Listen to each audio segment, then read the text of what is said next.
Hi, I'm Brian Mullen, and this is Balls Out Physics, Episode 2, The Gravitational Constant. Before I begin, I really want to thank everybody who commented on the first episode.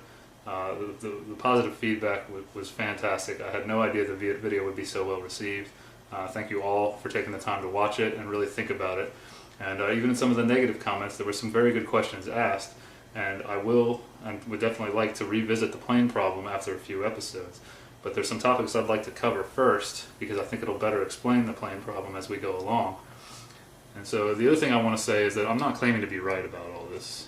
When I first discovered flat Earth theory, I thought I could debunk it right away. But the problem was I couldn't. I realized that there were some very good points being brought up by the flat Earth community, and that's why I started this series, because I'm really asking for help here. I can't explain these things, and I've got a pretty strong physics background. I took 2 physics courses in high school and then a bunch in college to get my degree, and maybe I'm missing something, maybe I'm not. But one of my favorite sayings in the engineering world is, you learn 10 times more from your mistakes than you do from your success. This is what we always tell rookie engineers. This is what they told me. Don't worry about making mistakes. Don't worry about being wrong. Because when you are wrong or you do make a mistake, you want to find out why. And on the way to finding out why, you learn a ton. So never be afraid to be wrong, because you can learn from it.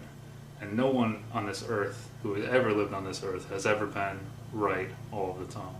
All the time. It's never going to happen, and it's never happened. So accept it. Learn from it. So anyway, this episode is mainly about gravity, but it's about the gravitational constant in the gravity equation.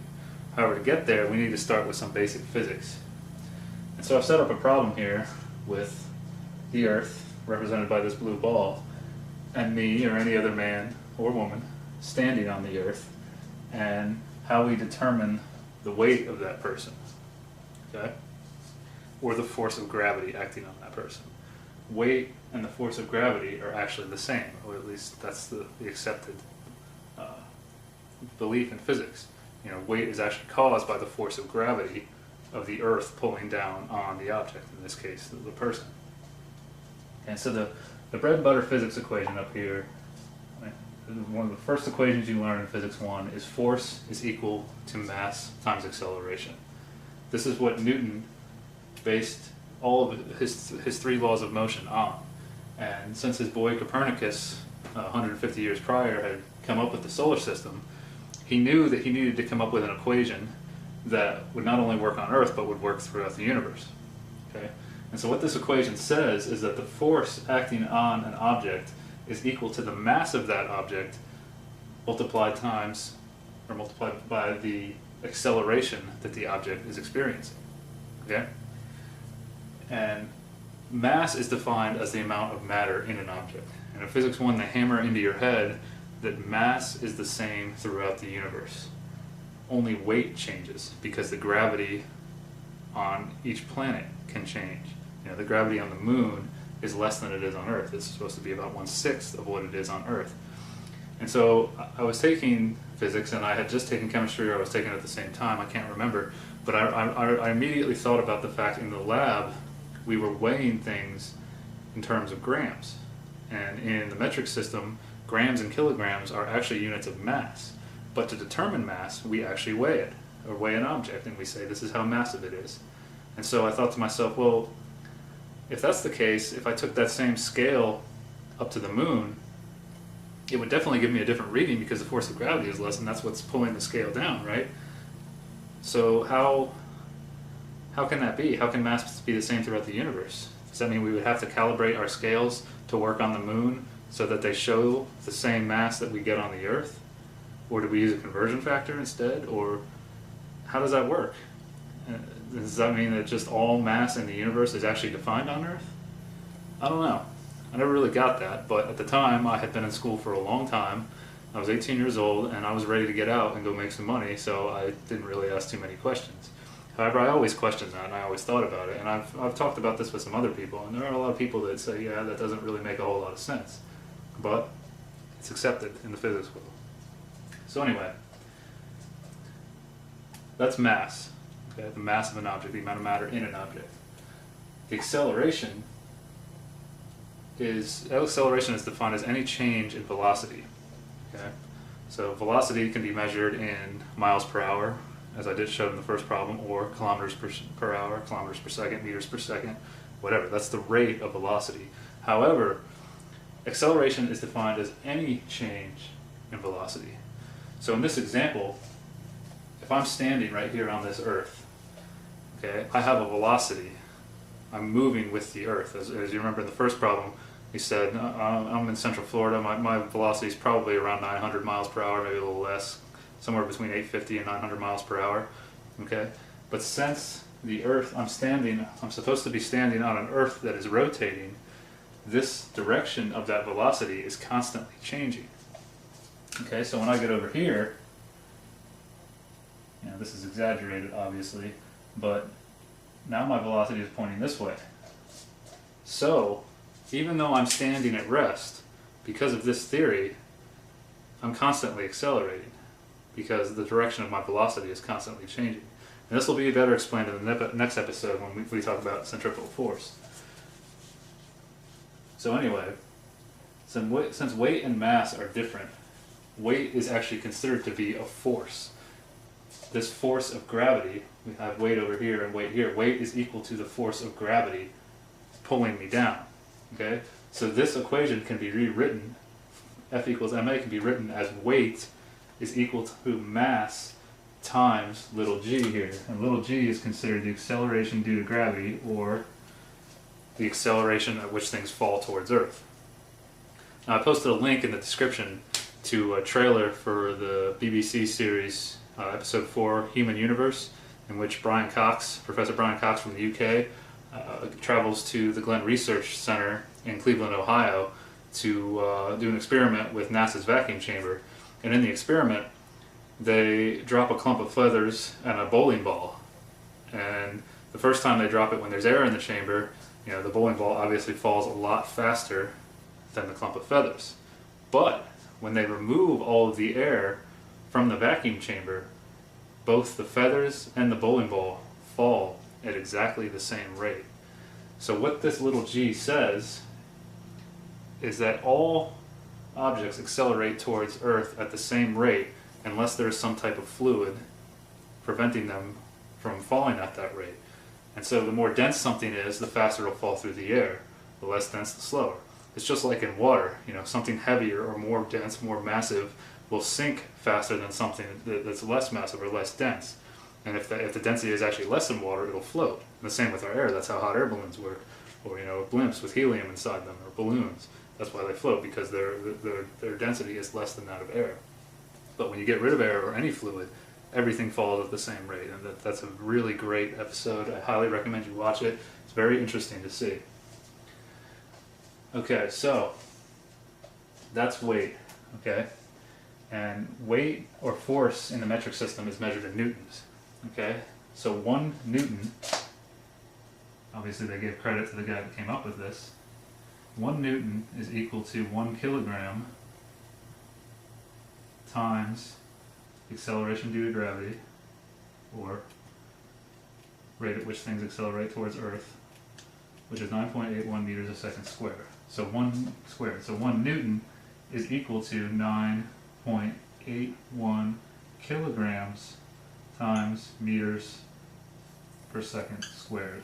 Okay, remember that. A newton is really equal to units of kilograms times meters per second squared. 1 is equal to 9.81. Okay.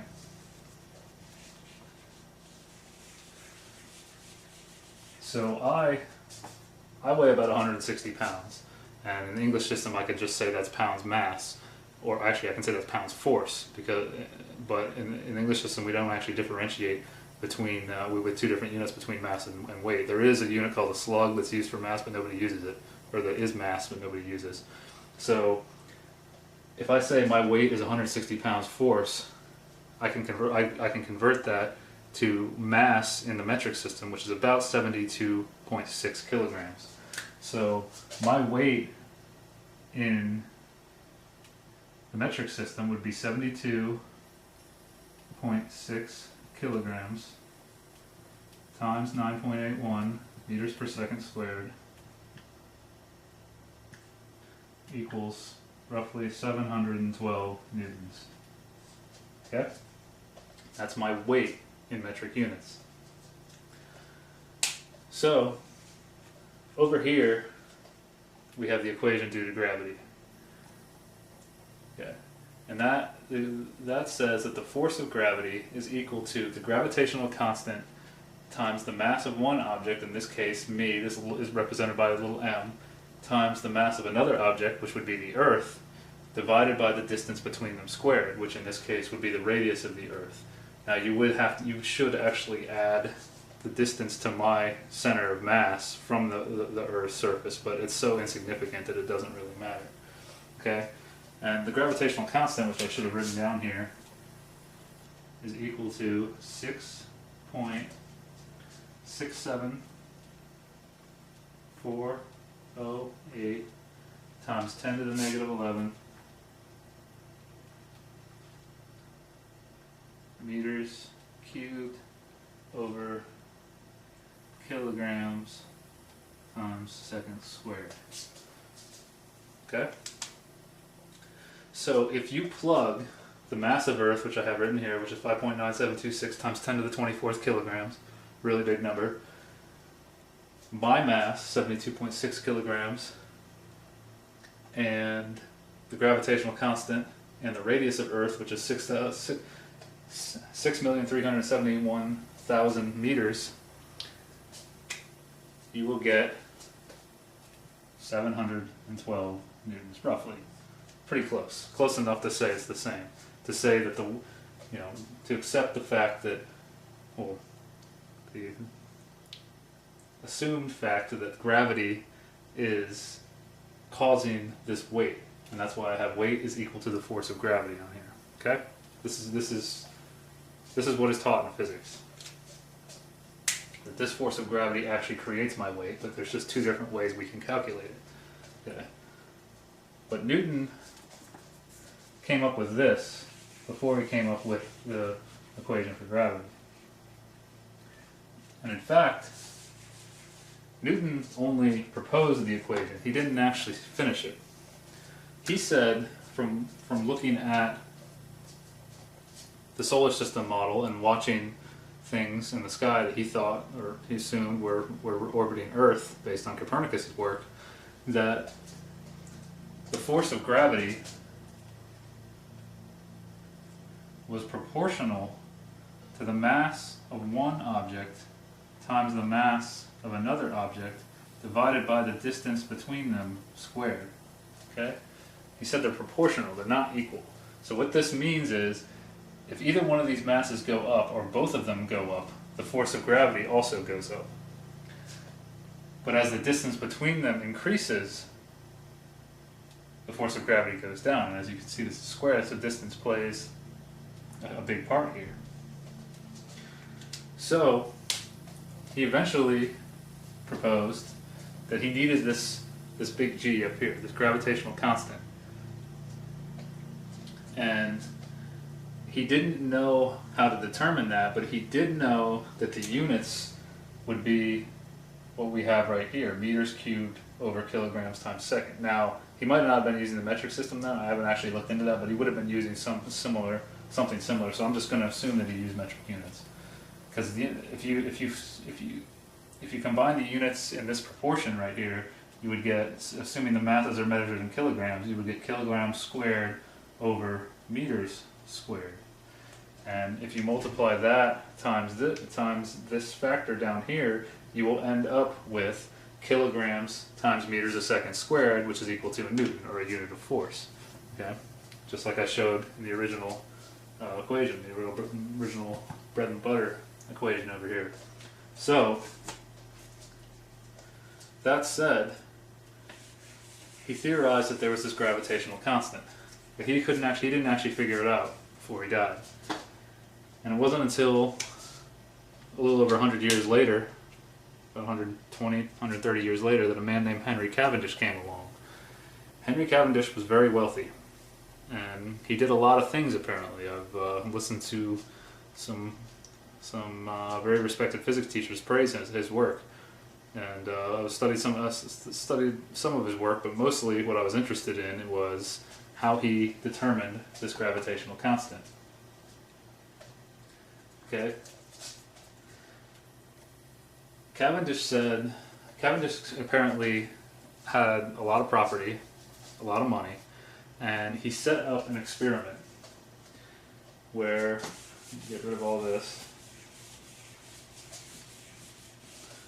Now let's go back to where we just have these two equations. You know, they haven't figured out the big G yet. They do know the radius of Earth though, because they knew the circumference. So they knew the radius of Earth, but they didn't know big G, and they didn't know the mass of Earth. Okay, so going back to Cavendish in 1798, Cavendish built this box, this wooden box on his property. Looks something like this. Okay, and in this box there was a pulley with a rope leading outside the box, something like that, a little handle on it. And what hung from it was this thing called a torsion rod. Looks something like this. And on the ends of the rod were these large lead balls. And on the inside were these smaller lead balls. Something like this. Pulley right here. And he used lead because it's very massive, it's very dense. And he, apparently, according to the history, he knew that he had to get away from the box because his gravity, you know, his mass, would affect the experiment. You know, assuming that this is correct, that the force of gravity, it is, you know, there's a force of gravity between any two masses, not just the Earth and us. All masses have a force of gravity on each other, or create a force of gravity on all other masses based on this equation and the proportion that Newton came up with. So he somehow set up some telescopes that went back to his house. You know, keep his house off the board, just assume his house is down here somewhere. So he could observe this experiment, and somehow he calculated big G from this. Okay. Well, when I started researching this, I said, okay, well, let's see some examples of a modern day torsion rod experiment that somebody's built that shows how this works. Well, I couldn't really find one. I actually had a lot of trouble finding one. Actually, one of the physics professors that was praising him had a little model that he held up and was joking that his TA couldn't get it to work and got frustrated with it and gave up. And I'm thinking to myself, over 200 years later, we don't have models of this, or repeats of this experiment all over the place that determine big G. It didn't make much sense to me. So I said, okay, well, you know, going back through the history, let's assume that he did this somehow. He's a really smart guy, and we just haven't been able to get it to work again. Okay?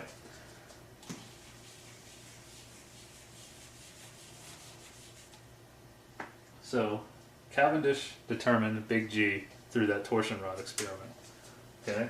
So he calculated it to be the value that we're still using, which is 6.67 408 times 10 to the negative 11 meters cubed over kilograms times seconds squared. Okay? He determined that from that experiment. Let's assume that's correct. So now he must have been really excited because he knows what this big G is. He knows what his mass is, or any other mass of an object on Earth. He knows what the radius of Earth is.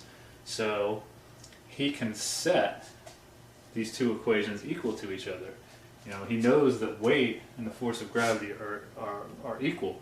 So what he did was, you can say, you can look this up, this is exactly how this was done. Weight, which is equal to mass times G, or the mass of the man, or whatever object he's using, in my case I'm going to say me, is equal to big G times the mass of the man times the mass of Earth divided by the radius of Earth squared. Now immediately you can cancel the mass of the object, or me, out, because they're in the numerator on both sides. This is really mg over 1. Okay? And now, let's come up here. You can solve for the mass of Earth. You can multiply the radius squared times both sides, and that comes over here. Cancels on this side, and then you can divide by big G, so you get ME, and this is basic algebra here, is equal to little g, the acceleration due to gravity, or the rate at which things accelerate towards Earth, times the radius of Earth squared divided by big G. And that is how the mass of Earth is calculated. That is the mass that NASA has on their fact sheet, where I got all this information about the Earth's radius and the mass of Earth and everything for this problem. Okay? So I looked at this and I said, okay, that makes sense, but I still had the question in my mind saying, wait a second though, why can't we do this torsion rod experiment now? There's some, I looked into this more, and right now there's debate going on about what this big G actually is. Some people are arguing and saying it's different.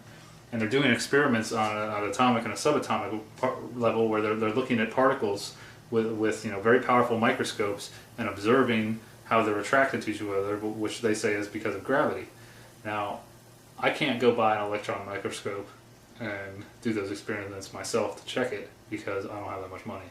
And I don't want to try to build a torsion rod experiment because from everything I read, it sounds like it's not going to work. So I'm also going to spend a lot of money on that. So I'm really questioning, this big G. How did they come up with that? But then I started to look at this algebraic expression that was written. Get rid of big G again.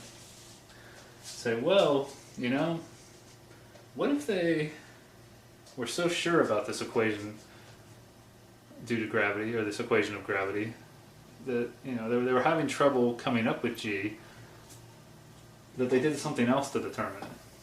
What if they did this? Or Cavendish did this? What if he said G is equal to the acceleration due to gravity, as he would have called it, times the radius of Earth squared times the mass, or divided by the mass of Earth.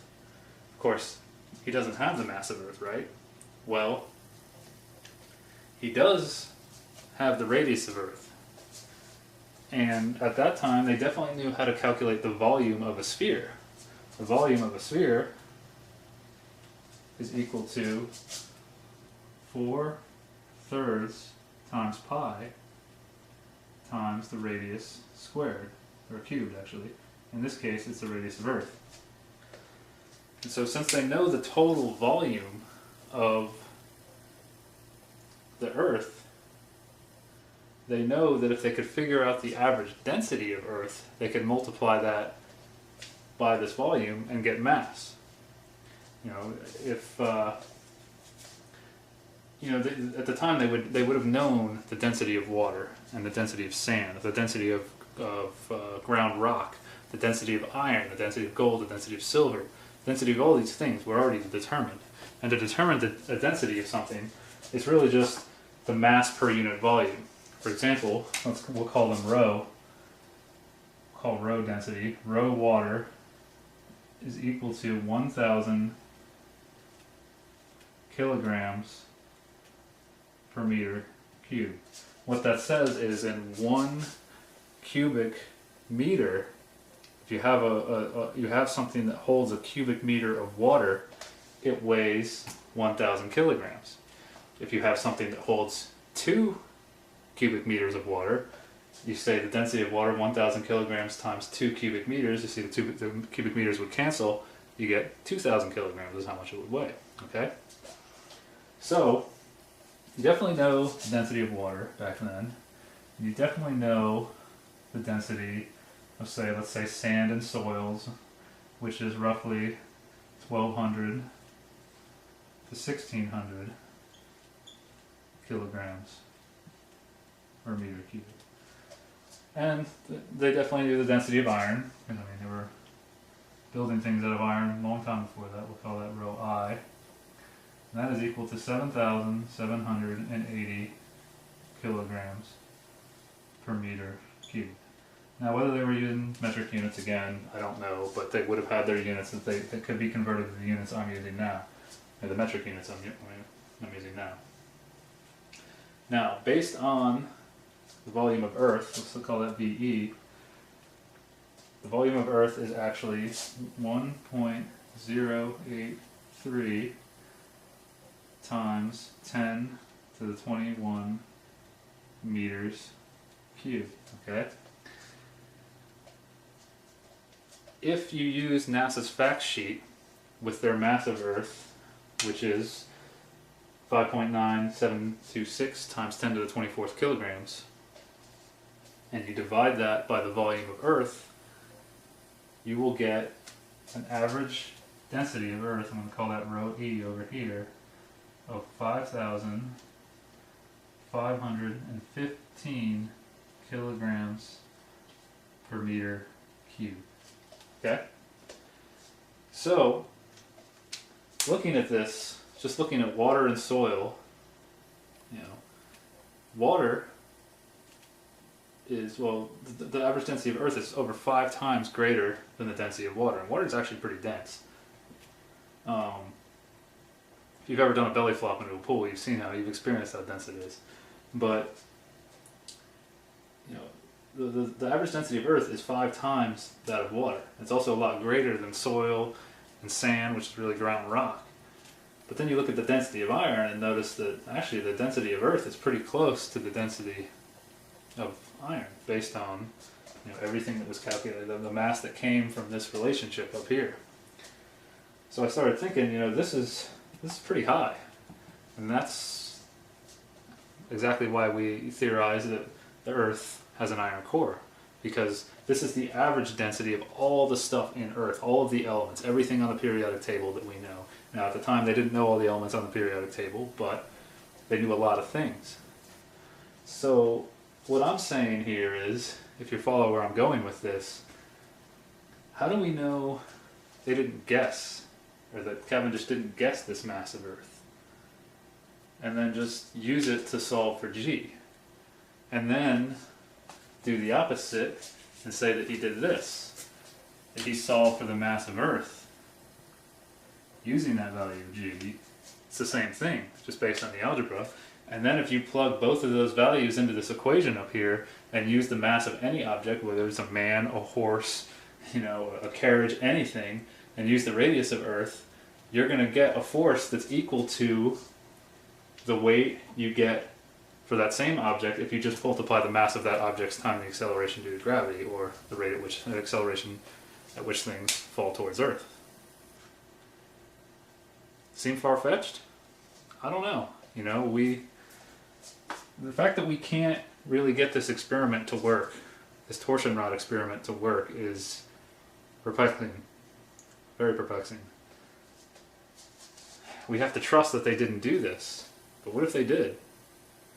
Our entire solar system model stems from this. Assuming that this is correct. Assuming that this big G, this gravitational constant, is correct. So, I don't know. I don't know what to think. But one thing I do know, based on my research, another thing I found out based on my research, is that Cavendish and Newton were both Freemasons. It's a very big club. And back then, the average person couldn't even write their own name. So people slowly were introduced to the sciences. More and more people were introduced to the sciences over the years, and it wasn't just the wealthy people over the years. And I know there's a symbol out there that a lot of people have been trying to figure out. It looks something like this.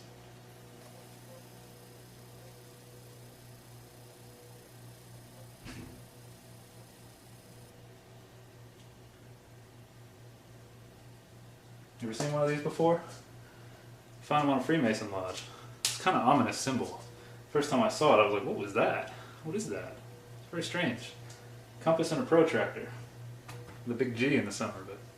What does that stand for? I don't know. Could just be a coincidence. Some people think it means geometry. Some people think it means God.